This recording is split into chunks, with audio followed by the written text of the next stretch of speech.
İstanbul kuşatmasını en ince ayrıntıları ile izleme şansı yakaladığımız Mehmet Fethiler Sultanı dizisinin 20. bölümünde Galata Ceneviz Kolonisi Podestası, yani Galata Valisi Angelo Giovanni Lomelino'yu izledik. Biz de bu videomuzda Galata Valisi diye tanımlayabileceğimiz Galata Podestası Lomelino tarihte kimdir ve Galata'da yaşayan Cenevizliler kuşatmada nasıl davranmışlardır sorularına kısaca yanıt verelim. Öncelikle ifade edelim ki Galata, Konstantinopolis'in surları dışında bulunan ve Halic'in diğer kıyısında Pera Galata olarak anılan yerleşim yeridir. İstanbul kuşatması ve fethi öncesinde Galata, Cenova Cumhuriyeti'nce tayin edilen ve Podesta adıyla anılan bir vali tarafından yönetilmiştir. Sultan Mehmet Han'ın İstanbul kuşatması sırasında Galata'da yaşayan Cenevizlilerin asıl amaç ve öncelikleri, bu müstahkem mevkide eskiden olduğu gibi hayatlarını ve ticaretlerini özgürce devam ettirebilmekti. Cenova hükümeti bir yandan Hristiyanlara çağrıda bulunarak Bizans'a yardım gönderilmesini isterken, bir yandan da Galata Podestası Lomelino'ya istediği gibi hareket etme ve mümkünse Türklerle bir anlaşma yapma yetkisi vermişti. Böylece İstanbul Osmanlı'nın eline geçse bile doğudaki bu önemli kolonilerini korumuş olacaklardı.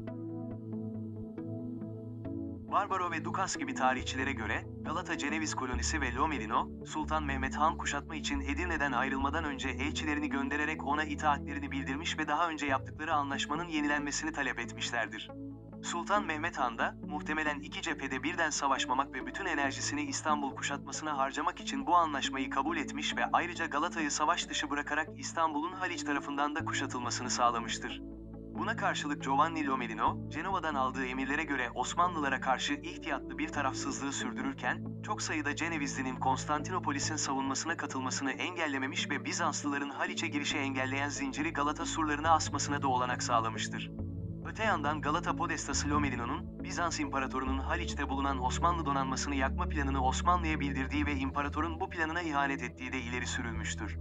Yani özetle diyebiliriz ki, Lomelino ve Galata Ceneviz kolonisi, Osmanlılar ile doğrudan bir savaşa girmeyerek ve İstanbul'un kuzeyinde onlara karşı yeni bir cephe açmayarak Sultan Mehmet Han'ın işini oldukça kolaylaştırmıştır.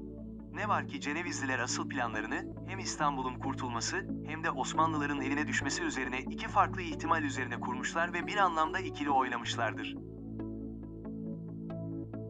İstanbul'un 29 Mayıs'ta fethinden sonra ise Galata Podestası Lomelino, Sultan Mehmet Han'a, Pallavisino, De Franchi ve Pagliuzzi'den oluşan bir elçilik heyeti yollayarak itaatlerini bildirmiş ve Galata'nın anahtarlarını sunmuştur. Yeni içeriklerimizi anlık ve güncel olarak takip edebilmek için kanalımıza abone olarak bildirimleri açabilir, beğeni ve paylaşım yaparak bizlere destek olabilirsiniz. Yeni içeriklerde buluşana kadar sağlıkla ve mutlulukla kalın.